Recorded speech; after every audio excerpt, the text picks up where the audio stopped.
Living a life of child-free wealth means you have time, money, and freedom to do what you enjoy. That doesn't mean you're rich. That doesn't mean you have, a gajillion Yeah. dollars, but that flexibility to do what you enjoy and really optimize for what brings you happiness. That to me is the wealth component. Are you ready to transform your life? This is a no-nonsense show helping immigrants like you create generational wealth, even while working full-time. Get ready to take notes. Here's your host, Saket Jain. Welcome back, my Great to Wealth listeners. Today, we're going to be talking a very, it could come across as a controversial topic, but it's actually not, because that's how I lived my life. And once we get into the detail, you'll figure it out why. I have the pleasure to bring Jay Zigmont to the podcast today. He's the founder of Childfree Wealth. It's really, I think he's one of his kind. The firm is one of his kind, where he helps, we talk about legacy wealth planning, how to pass on this show. We've talked a lot about how do you pass the wealth to the next generation? How do you have your dynasty trust, your living trust, all that interesting concepts, right? Which is needed, especially if you have kids to pass on the wealth to. What happens if you choose a life where you don't have kids, either by choice or some may be more of they just can't get pregnant, they don't want to adopt kids, whatever the reason is, you are basically living a child-free life, and you don't intend to have a child in the future, either of your own or adoption. How do you plan your financial life and your life in that scenario? A lot of that is not talked about in a lot of places. I have binge-watched Jay Zigmont's podcast since this morning. I think I've listened to 4 or 5 episodes. So I don't want to deprive you of the wisdom and the insights that Jay is going to share with us. So with that, Jay, welcome to the show. Hey, thanks for having me. It's funny. You say controversial, kind of. No, it kind of is. I live in the deep South. I live in Tennessee, and down here saying, hey, you're going to live a life without kids. It is kind of a political controversy. I mean, I got people praying for my souls for just because I help people who don't have kids. Which is amazing. Jay, before we get into that, one question we usually open up with always is, what does the term migrate to wealth mean to you? I actually asked the question when I was doing research, what does child-free wealth mean? And, I was kind of trying to find it and work it through. And I'm still not 100% there. I always be honest with my clients.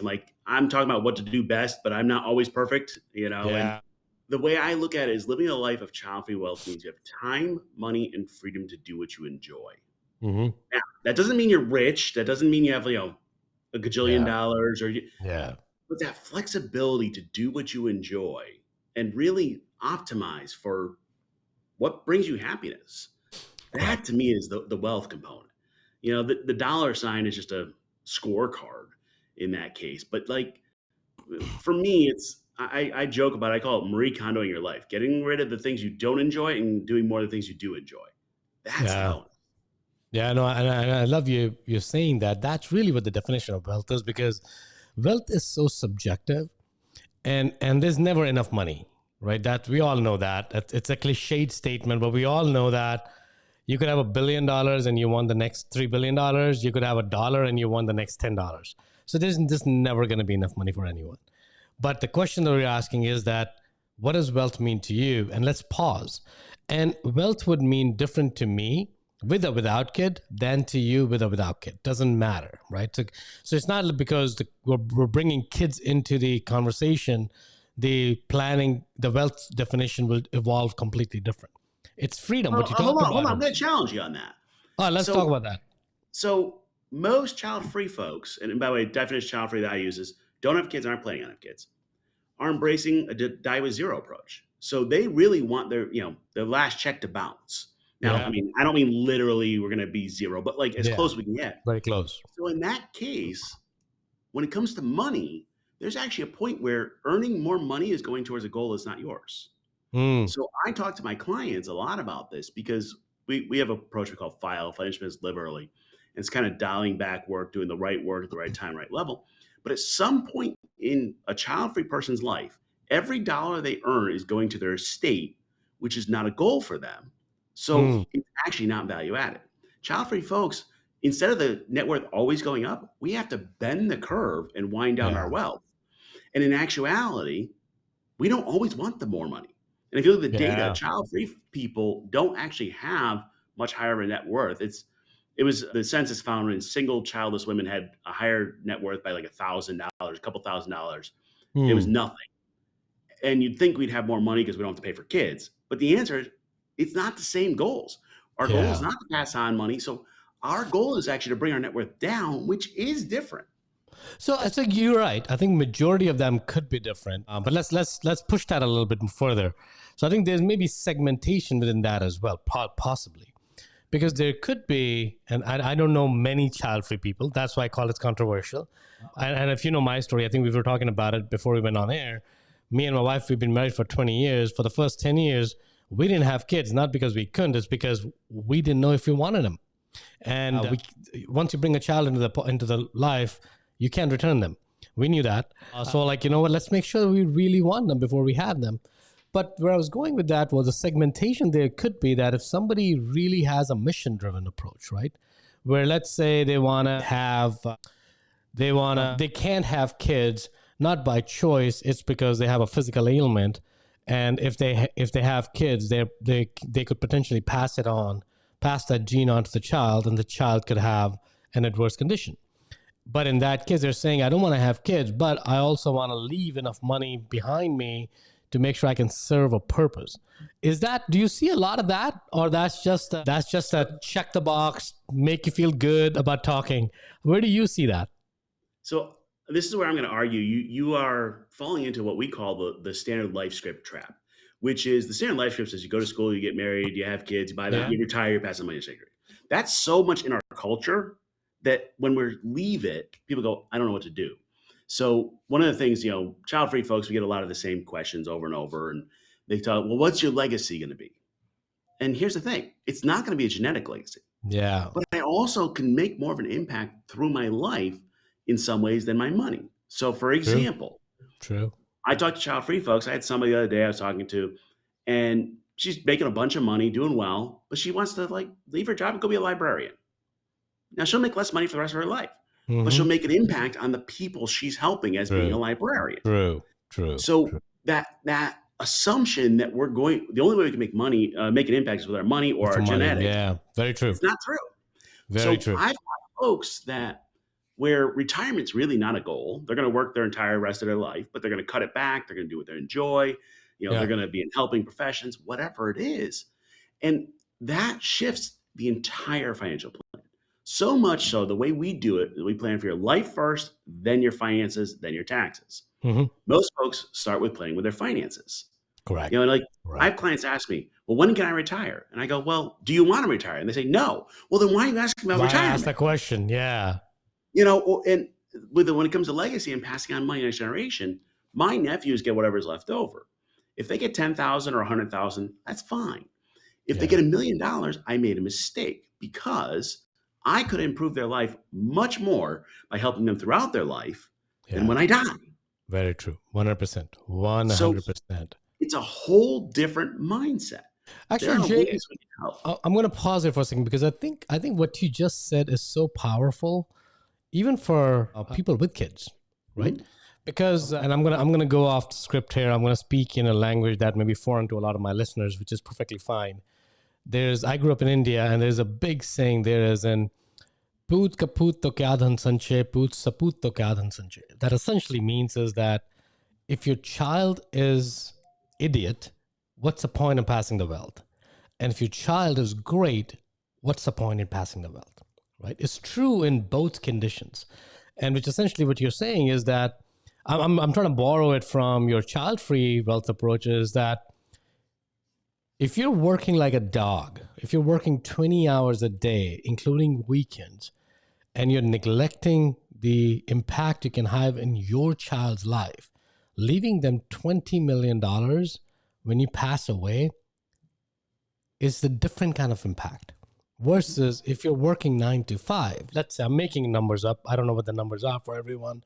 If you're working 9 to 5 and you're working hard, but you carve out quality time with your child and you only pass them $1 million instead of $10 million. the impact you're going to have by being present in the child's life is going to be way more than you leaving them 10 million. The impact of $10 million is going to be, there's going to be an impact. The child's going to feel great, but you knew inside of that there's something is missing in that child that you can have an impact. What are your thoughts on that, Jay? Absolutely. Childfree folks, we often refer to Bill Perkins' book, Die with Zero. And he's talking about spending money. And he talks about the connection between your health, your wealth, and time. And as you start to find a balance act where you could actually invest in you and your experience in your life and have a bigger return on investment. With my child-free folks, it's more of like, you know what? What's the point of all this? Yeah. And we have a point we call the child-free midlife crisis, which is when you hit your personal, professional, financial goals, and then you're like, now what? We all have goals, and then we're like, we get them, and it's like the dog who caught the car. Yeah. We're like, what now? And what tends to happen with parents is they shift their goals to their kids. Yep. Like they put it on them, and that's not my topic to whether that's good, bad, or ugly. That's that's for you. Yeah. But when you don't have that excuse, the excuse of, hey, I'm going to pass on my goals, or I'm going to pass on my money to the next generation, you have to face, what do you really want from your life? True.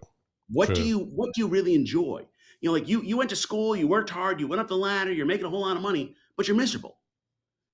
One of our top downloaded podcast episodes is actually, I'll make you quit your job, because there's a whole lot of people I tell them quit their job because they're making, nice 6-figure salaries, doing well, but they're miserable. I'm like, so you're telling me for $200,000, you're willing to be miserable? That's a terrible way to live your life.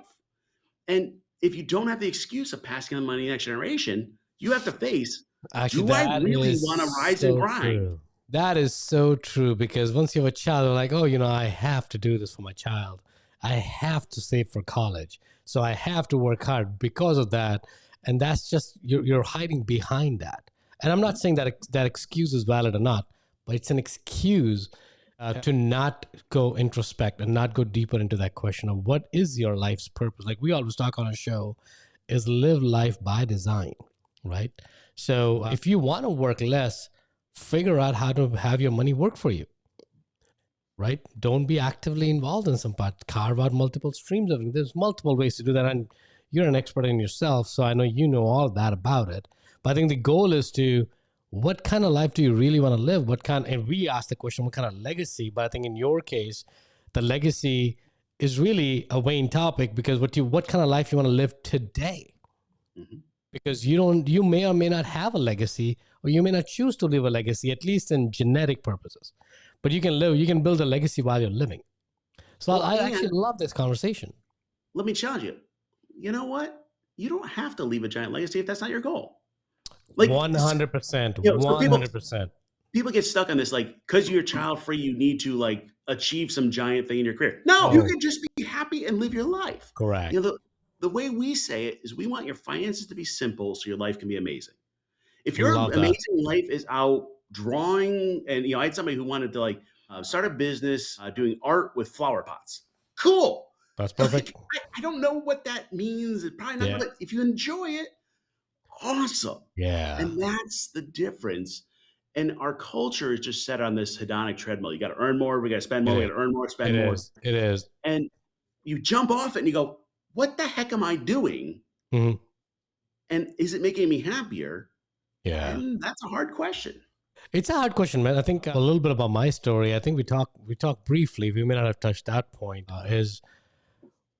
I have a glimpse into what a child-free life could look like for long term, because for the first 10 years, after the first 8 years of our marriage, we're like, you know what, maybe 5 years of our marriage, we're like, money is not everything. We got to give back. We actually sold everything we had and checked ourselves into a monastery for 2 years. We were living with monks, right? We're kind of doing more personal work, and those questions were asked. And then eventually there was a desire to have kids, and also we came back, which is perfectly fine either as well. But I think that growth that we had, the freedom of choice that we had, right? Where you don't have to think for another person beyond you and your spouse, or just by you, whoever that is. It could be a single person without kids, or it could be a couple with kids. Doesn't matter. But the less people you have to think for, the more choices open up for you. The more people you have, the more, it's like a multivariate equation in a math, right? Where you have to fix some variables. If you don't have a child, a lot of your decision making becomes easier. Doesn't mean Hold on. I got to challenge you on that. so Here that is a judgment. that's true. I Okay. should have said that. I should have asked compared to when you have to think for 4 people versus you have to think Hold for on. 2. You're still putting a judgment in there. All right. And so so let me give you an example. I was at a financial conference and somebody gets up and says, "Well, if you're getting divorced and you don't have kids, that's easier." I'm like, no, it's No, different. it's different. Yeah, Okay. that's It's true. not That's easier. true. It's different. That's fair. And That's and fair. what happens is we in our society, unfortunately, compare way too much against each other. Let's just be honest with that. Yeah. And we know that's comparison's the thief of joy. And what happens, a lot of child-free folks get judged and go, well, you've got it easy, you got this. You have no clue what their life is like or what they're True. dealing with Very true. or Very true. anything else. So it's not necessarily easier or harder. I'm not saying you should or shouldn't have kids. I don't get a vote in your life. You don't get a vote in mine. I'm Yeah. not judging. But what happened is you're doing things and you're meaning well in this discussion, but you fall in the trap just like everybody else. Like, You're right. You're right. I was thinking about what I said. I'm like, you're 100% correct. I have no idea. I mean, I could say that my decision was easier for me to go leave for monastery at that time because I didn't have kids. Because if I had kids, I wouldn't make that choice. So for me, I think maybe that's the missing point. I was thinking about me, that would I be able to make the same decision at that time? No, I can't. Because now I have somebody else in my life and I have to also think for them. That doesn't mean easy or hard, because it could be a very easy decision that, hey, you know what, my priority is this. I'm not doing it simple. Decision is easy. Or I could make it very complicated and say that I'll mull over it and so like, no, I regret having kids and my life sucks and all that good stuff. I can go either way. So I understand what you're saying. I think that makes sense. And thank you for challenging me. I love this podcast already, because this is what needs to happen, right? Because we use these words, so we all mean well, but our words are coming with our assumptions, and that assumptions could be misunderstood. and I give people the credit that hopefully they all mean well. Like there are some people, Chances are they do. Hopefully they do, right? Yeah.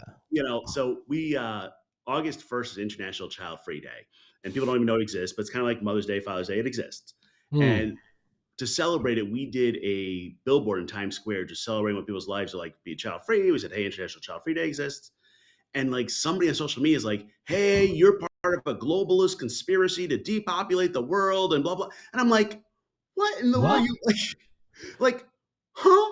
And there's all these judgments that come with it, and reproductive rights are a big issue in politics and all that. Right. And my thing is, look, you just live your best life, I'll live mine, and we're all good. You're not telling people to not have child. You're saying, if you choose not to have a child, I can help you, right? That's it. And what happens is all of this bias gets built in, so for my company, I went to buy some software from a vendor, and they said, well, who do you serve? I said, I serve child-free folks. And he says, oh, okay, so you hate kids. And I'm like, dude, what? I'm over here trying to give him money, and he's over here insulting me, Oh, yeah, I'm sure you bought that software for him. but I mean, this is the stuff that happens. It does. What it is it's actually called a pro-natalist bias. So the culture is biased towards having kids. People get tax breaks. They're for kids. What is it called? Can you tell me the technical term again?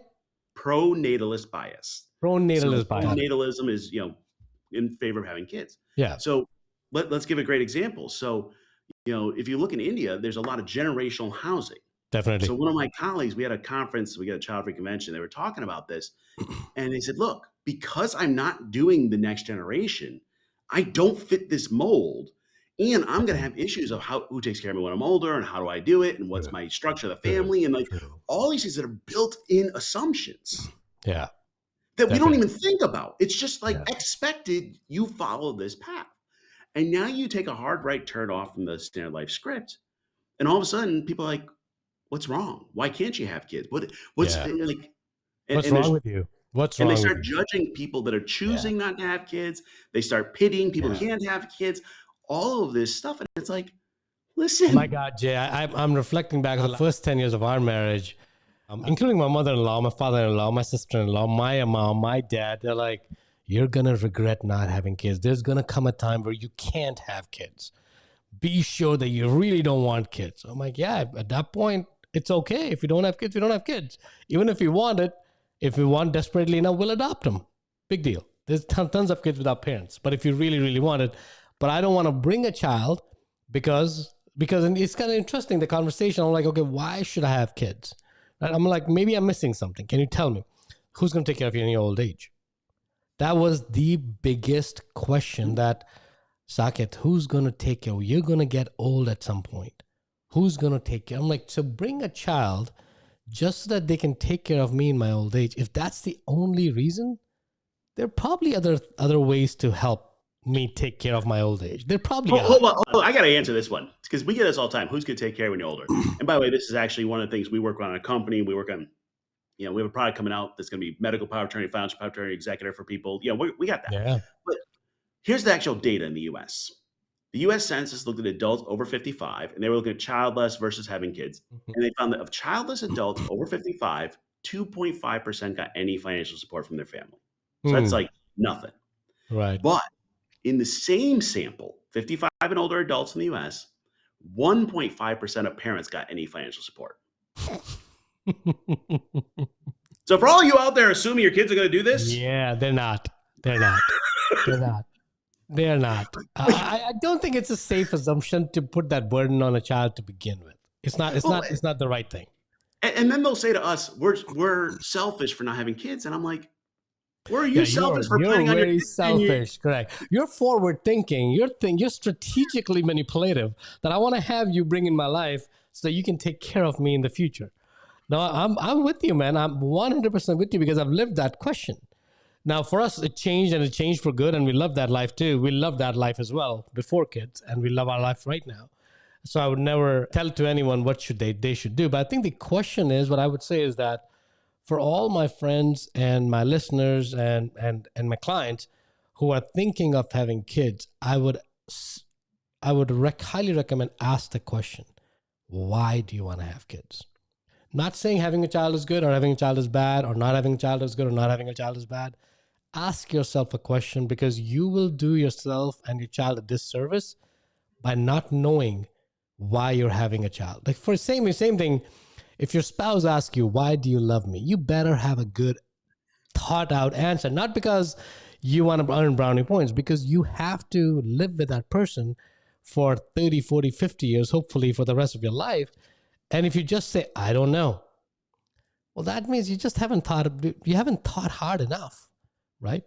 So here's the thing. I've got a lot of data that looks at why people have chosen not to have kids. Yeah. What I believe, and I could be wrong, but it's just based on my data, is that people who are child-free put a lot of thought into the process. Most of them more one reason, it's finances, medical, and environmental, and sometimes by choice, sometimes not. The best answer I've heard is somebody said, hey, I said to my spouse, we're talking about having kids. Their rule was it has to be 2 enthusiastic yeses to have kids. And I love that framing of like, we both have to say yes, enthusiastically, we want to have kids. If one of us says yes and the other one's maybe or no or whatever, we might go along with it, but we're going to have issues. And there actually is a concept of parental regret. People don't like to admit it, but there's a public studies about 17% of parents regret it. You're right. You can't change your mind later. Like can't return them. There's no return policy. So this idea of like, you should have 2 enthusiastic yeses, I like. Now, the reality check is if you're going to have kids, the question I always ask is, whose voice is in your head saying you have to? Yeah, very important. Is it yours or is it culture? Right. And you just listed everybody in your family that was in your head. Definitely, man. Definitely. And what happens is when you choose to live a child-free life or not by choice, all of those voices are still in your head. And it starts pushing you in a direction. So, for example, the standard life plan says you got to buy a house. Everybody says you got to buy a house, got to have a real estate. Yeah. Well, if you're child-free and you're moving every 2-3 years, there's no reason to buy a house. No reason to buy a house. Yeah. But people go, but I can't get ahead unless I buy a house. Well, no, that's part of the standard plan. And that's what your parents told you. And that's what your culture told you. I'm like, no, that's not fitting you.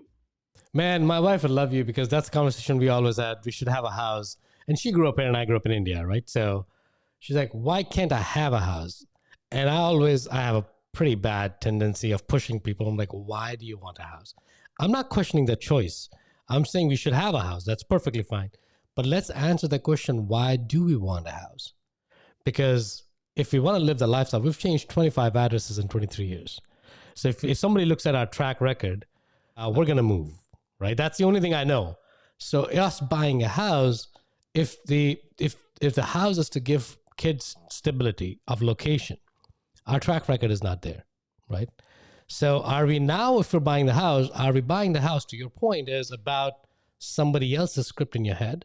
Is because somebody has told you it's the American dream, and who defined that dream? That's a whole different podcast.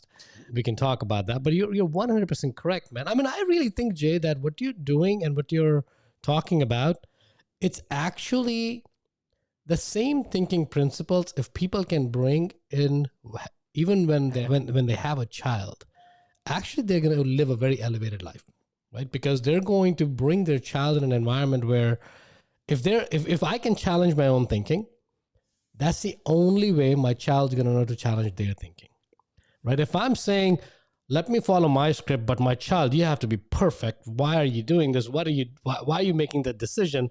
Oh no, this is Saket's opinion. This is your school's opinion. Do this. It's not going to work for a long term. But I do have one question for you, Jay. As I was saying that is when you said that it has to be two enthusiastic yeses, right? And then you said that the other person will come along. So there's going to be a compromise, right? So I may say yes, the wife may say no, but wife would say that I love you too much. I want to be with you. Let's go ahead and have kids. And then 5 years, 10 years, 15 years, 20 years, at some point, there's going to be that feeling of you ruined my life. Because I didn't want to have kids. I had them because of you. I could have a very different life. Do you see that in your parental regret where they don't have two enthusiastic yeses and they still have them? Do you encounter these kind of people, or they're not I know they're not your target audience, but So does that work? I don't research parents, so I don't go far into it. But let me give you a way to understand this. So I used to work as a paramedic many years ago. I was in healthcare, and I had a patient in the back of my ambulance who it was like a couple weeks before I got married, and he had been married for 42 years. So I said to him, I said, "Hey, what's the secret to a long marriage? 42 years, you've been happy. What is it?" And he said it this way. He says, "It's not looks; those come and go." I was like, "Okay." Fair. He says, "Not lust, that comes and goes." I was like, "All right." He says, "Not love, that comes and goes." I'm like, "Well, hold on, dude. You're not making me feel so good." Okay. Yeah. He says, "The secret to a good marriage is compatible baggage." We all have baggage in the Dude, I relationship. love that. I actually love that. So hold on. He says, we all bring baggage into the relationship. If you plan on changing the other person, you're just going to be unhappy. Yeah. If you can accept their baggage and it goes away, all the better. Your relationship got better. He says, everybody has different things that they'll accept. And the idea of having kids, I hate to call it baggage, but it is for some people. Oh, definitely. Baggage. Definitely. Having kids or not. And if we don't have compatible baggage, you can't change in the future. You're not going to have a happy marriage. And it sounds very kind of analytical, but it makes sense. But it works. Makes sense. Yeah. I mean, if you don't know what your baggage is and what your spouse's baggage is, you got to have the conversation. And if the baggage is they 100% want kids and you 100% don't, it's no different than they're 100% into debt and you're 100% a no debt person. They're not compatible. Correct.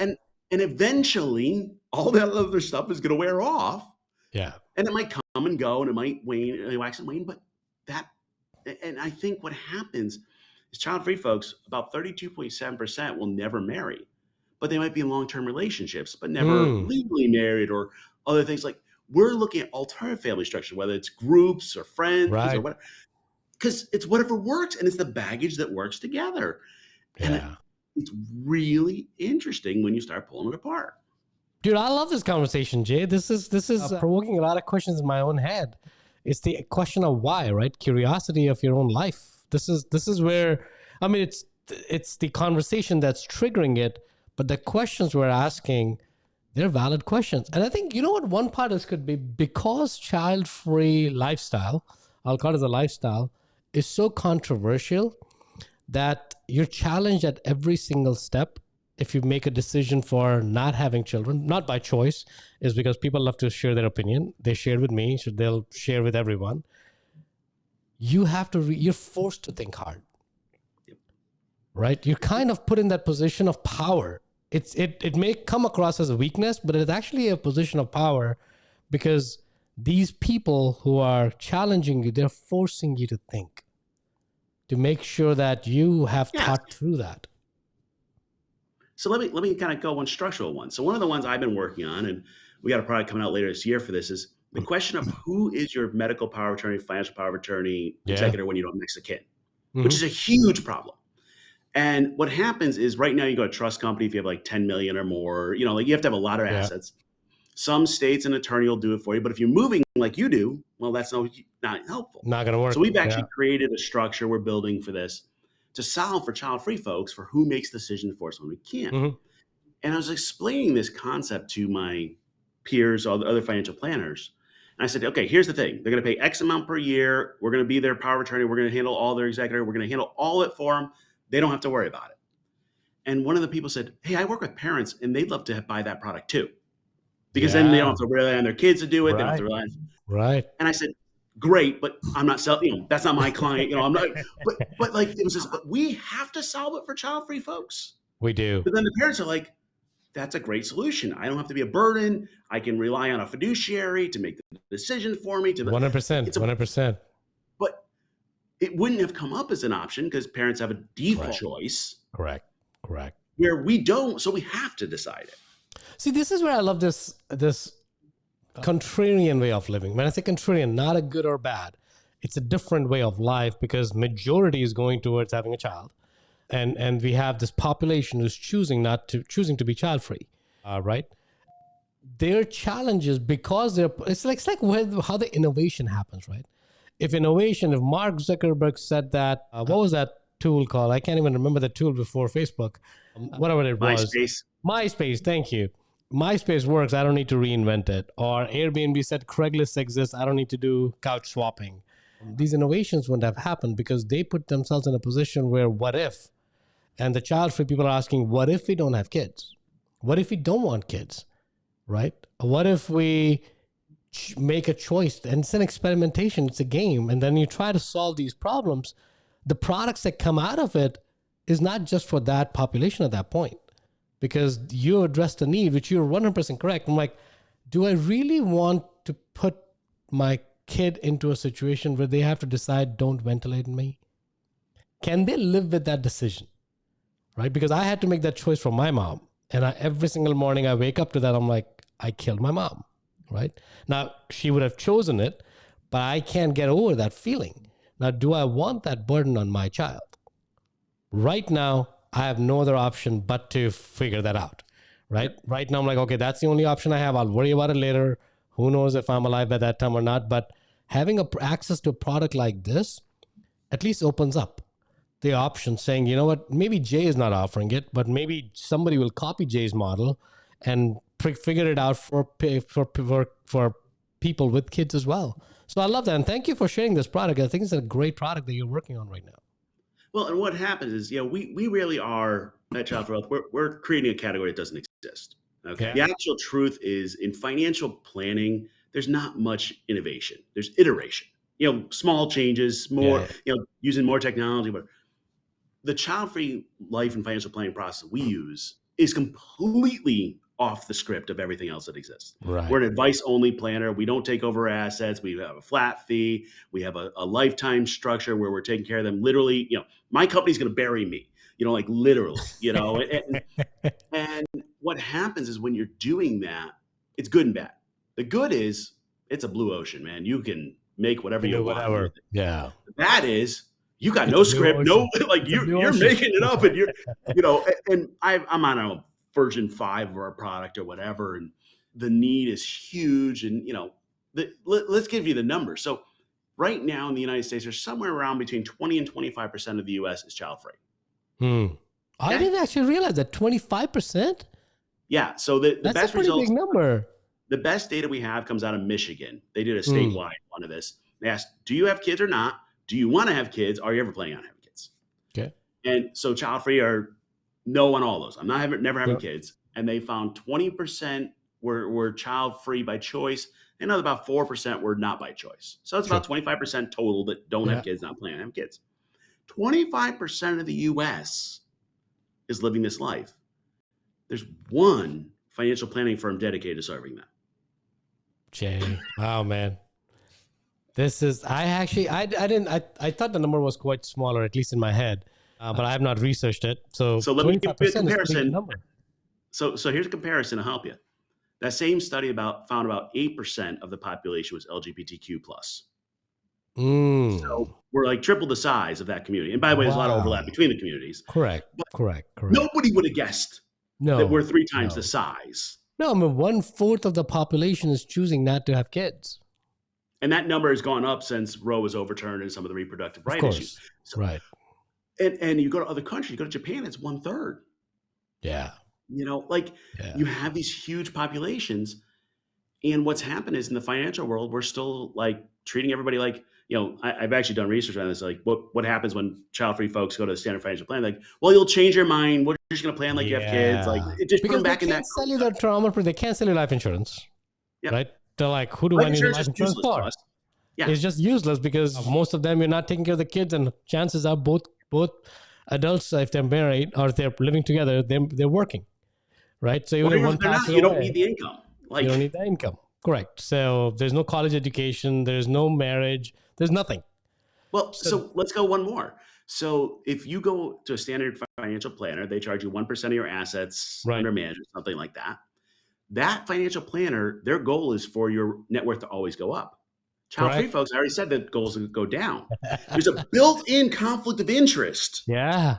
Yeah, because they're not no going way to get around. No. So let's talk a little bit in the interest of time here. We don't have a whole lot of time, so we won't go deeper into it. But what are the levers that you pull for die with $0?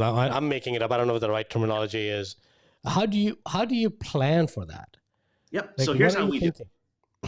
First thing is we create a safety net. So the safety net is you have a plan for long-term care, either long-term care insurance or put aside money. You put off Social Security till 70. Now we'll have a separate debate on whether Social Security is going to be here, but let's just put it off in case. Right.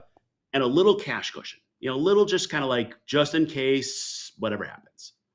Then what we do is we optimize between now and the end of whatever number we're going to use, 90 years, 80, whatever we want to use, how much money you have to spend. And here's the thing. Rather than like the 4% safe withdrawal rate, which assumes you want to keep the principal, we set guardrails and say, this is the minimum you need to spend each year. I love that, man. I love that. And it's a completely different way. So we're saying, hey, if the market goes down, here's a kind of a max, but you have to spend all the gain plus some to bring your net worth down. And what ends up happening is I spend more time with my clients talking about spending money than saving money. And I'm having conversations like different conversation, man. I'm having conversations like let's shoot for spending $100,000 on travel. And by the way, let's also shoot for giving away $100,000 this year. Yeah. Because if I give money away during my lifetime, I get a tax break. If I give it away in my state, I don't. Nothing. Yeah. So let's optimize to actually spend down. I had a client reach out to me. I'm worried I'm going to run out of money. I'm like, well, whatever, you're 60, 70, you got 10, 15, $20 million. There's no chance you're going to run out of money. We need to start spending money like crazy and giving it away. Correct. And they're like, what? Yeah. Even if you spend $1 million a year, you still won't finish it. Right. So let's focus on it. But what happens is I got people that are suffering from what we call the blueberry problem, which is they're buying the frozen blueberries because they're $1 cheaper than the fresh blueberries. Mm-hmm. Like, dude, buy the good blueberries. Like, seriously, you're flying first class forever. I don't care. Let's invest in you and your life. And what happens is once you take that pressure off of, I don't need to put aside money for the next generation. Right. I don't need to put aside for the standard goals. It blows people's minds. And they're like, all these like things have been holding them back from living their best life disappear. And then it's almost analysis paralysis or paradox of choice. Like you have too many choices. Too many choices, right? Yeah. I mean, who says that you have to spend minimum this much? Most people say spend less, right? Right. Most advisors you're hearing is that, but save for the future. And I actually love, I have to ask you this question. Do you see in your dealing, I don't know if you talk to, in your practice, you even entertain talking to people with kids at all, but the concept of YOLO, you live only once, I can see that child-free people embracing that, right? Because the concept of YOLO could go fire back if you have kids, because you could go crazy. So the way I say it is, it's not YOLO, it's YOLO with a plan. So we Mm, set a plan for it and we dial back work. Like, for example, what would happen if you invest in yourself rather than the stock market? What if you yeah, went back to school to get that new degree you always wanted to do, or correct. started that new business, or and people go, I'd be happier. I'm like, let's do it. Let's do it. Now, I'm not talking about, hey, let's just go, spend it all on boats. And I love boats, and that's a separate place to throw away money. But we do it with a plan. Right, right. And that's the difference is like, if child-free folks as a whole don't really want to retire, if you're just going to cut back on work and work as long as you can, Hmm. well, then if retirement's not a goal, then we just spend the money somewhere else. But Yeah, it's reprogramming the way everyone thinks, because correct. all of society and culture is doing this. And what happens if you truly embrace this file approach? All your friends and family are like, you're crazy. I have heard that. I have heard that. In my first 10 years, I'm like, you're crazy. I'm like, I'm fine being crazy. I'm like, I'm that's a- a different question. Am I crazy or you're crazy? That's a different question. We won't argue that back and forth, but I'll accept it and move on. So I can definitely understand that. Well, Jay, dude, I can talk about this because this is such an enlightening conversation. Because I think part of that, it showed up even for me, and I consider myself very thoughtful about it. The assumption starts playing out, right? And then for those folks who know me, I've spent a lot of time looking at what words come out of my mouth. But even if I am making that mistake of using these words lightly, not because I mean it, it's because that's how I'm using it. That plays my mental bias somehow, because these words are subconscious, even if they're not conscious, right? So that's important. So I think one of the things that I'm walking away from this is really trying to don't pass assumptions on anyone's life, right? That's number one. Ask questions about your own life. Forget about somebody doesn't have a child. Ask yourself a question: why do you have a child, right? How can you be a better parent versus somebody like you hate kids? Ask yourself a question: how can you be a better parent now that you have a kid? You don't have a question of should you have kids. You already made the choice. But now how can you raise them better, right? How can you make sure their script is not so laden with baggage that they're making the same decisions the way you made the decisions, right? Stuff like that. I think this is what I'm really walking away from that. And the second thing is more about pay attention to the life you want to live. Now, the decisions that a child-free person is going to make is going to be different than a decision that somebody with a child is going to make. But that doesn't mean you shouldn't ask the same question. What kind of life do you want to live? Do you see yourself retiring? It's the same exact question that both parties should be thinking about, right? So now you can figure out, if you don't believe in YOLO, which is you live only once, if you only live once, if you don't believe in, at whatever your plan of life is, have a plan, right? Financial plan, life plan, but those buckets that you were talking about, have those safety nets, because they're necessary, especially in this country. Like if you were in India, the healthcare is much cheaper than here. I could have said very different answer. But if you're here in the US, which is most of our audiences, have a plan that's relevant to your life situation, and stop judging other people for their plans, right? I mean, there are people like Jay exist here to help them. They don't need your involvement. They don't need my involvement, because I don't understand that world. Jay understands that world. So thank you again, Jay, for challenging me on that podcast. I love that, because that's the only way I can improve. So I appreciate that. And thank you for all you're doing. Jay, we're coming towards the end of our show. So really the first question I was going to ask is, if you look back, so actually, let me ask this question differently to you. There's a 20-year-old Jay somewhere in this who's listening to this podcast. What's one advice and recommendation you can give them about life that could dramatically alter for good their life's path? I'm going to be honest. For the 20-year-old, I'm going to say live your life and don't worry about a plan right this second. 'Cause the odds that the 20-year-old of us is smart enough to make a plan for the 40-year-old is zero. Let's be honest. You and I both were dumb at 20. I'm still dumb, man. I'm still learning. The 20-year-old, I can't even imagine.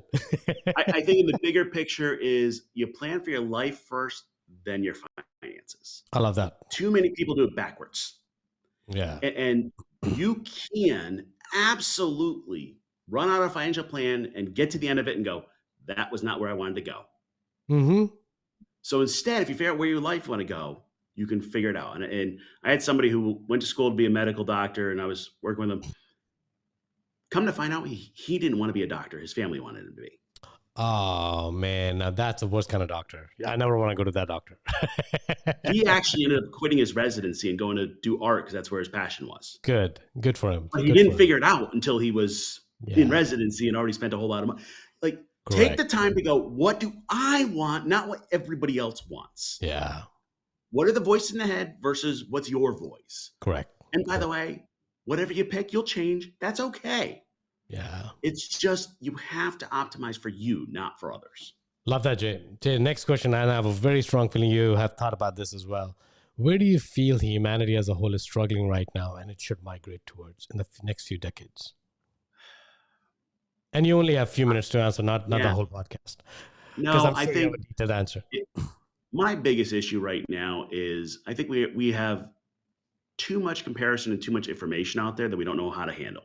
Yeah. We have information in our hands literally every day that then we start comparing our lives and comparing to others and we're not thinking about the big picture, who we are. That monastery, you give up your phone when you go there. Okay. Like seriously, there's a moment of reflection. Definitely. And I think where we struggle as a society is we've got all the information. We don't know how to handle it. Correct. It just financial, all the recipes are out there. Which one fits you? That's the hard one. That's the piece we're missing. No, and 100%, Jay, I think because in this day and age, information, we can't say we didn't know because there's somebody somewhere, one Google search away from somebody asking the same question that you're asking. But the problem is that there's so many different answers. How do you pick the one that's right for you? And I love going back to your earlier comment is, if you know what your life's path is, you'll figure out your financial path. But if you're figuring out your financial path, there's innumerable combination combinations, right? You can combine this plan with that plan. You can get this life insurance with that life. You can work at a startup. You can do this. There's like innumerable options. How are you going to make a judgment call on anything? You can't. And it is a judgment call because you're right. If you're making a financial plan in vacuum, it may work out, but you may hate it, whatever the life comes out to be. But if you have your life plan, now you can say that it does not fit in. Like I was talking to somebody who was saying, Saket, why don't you buy a brick and mortar franchise? I'm like, have you looked at my life? I've moved 25 times in 23 years. Do I look like somebody who can own and manage a brick and mortar? It doesn't fit in my lifestyle, period. It's not going to work. But are there financial rewards in owning a franchise? Possibly for somebody, but not for me because I'm going to hate my life even if I make a lot of money. So for me, it was clear, right? And I'm not saying I'm perfect. I still have a lot of learnings of my own. But that's really where the answer to your previous question and this question, if you can combine together, at least there's a path forward. Mm-hmm. Awesome. Jay, last question, buddy. In the last about an hour conversation that we had, is there a question that I didn't ask you that you wish I did? I think we got around to all that. I think the hardest question is, how do people accept other people living a different life and path? Yeah. And be okay with it. Yeah. My way is very simple. I don't get a vote in your life. You don't get a vote in mine. I love that. But I think we at some point just need to all go, you do you. Like, you do your thing. I do mine. You want to live it your way. We're good. Yeah. And I don't have an answer to that question, so I'm glad you didn't ask. But how do we get people to that point of everybody just going, yeah, we're all good. You do your thing. No, I think it's actually a very interesting question, right? Because it goes back to the question you asked about the couples. Whereas in the theory about the baggage has to be compatible, right? Which is, I can pass a judgment on your life, but have I judged my own life? I have no right to judge yours unless I've sorted my life completely. There's enough holes in my own life that I would rather put the energy towards fixing. I think that's really the answer, because it's easy for me to tell you what to do. Very easy. Does it work for you? Do I understand where you're coming from? That's really the question is, and chances are most of us won't take time to go deeper into a stranger's life. So why even pass a judgment on that, right? I think we just kind of have to pause and think, well, this person is doing wrong because they don't have children. I'll just take that as a topic. Well, did you ever ask yourself, why did you have children? No, you didn't. So does that question even make sense to ask them? Now, if you're coming from a curiosity, I'm curious, Jay, what made you make that choice? Because it's an interesting way of living. That's a very different way of asking. Now you're asking about curiosity. You're not ridiculing that person that your choice is wrong. Right? Most people are saying, you're going to regret. That's what I got the first time. You're going to regret. I'm like, you're threatening me. I'm not going to be open to anything you have to say at this point. But Jay, dude, we can go on and on this. Let me ask you a question. If somebody wants to learn more about your work, somebody wants to get in touch with you, where can they find you? Where can they learn more about you? Absolutely. So I'm old school, so I still got a website, childfreewealth.com.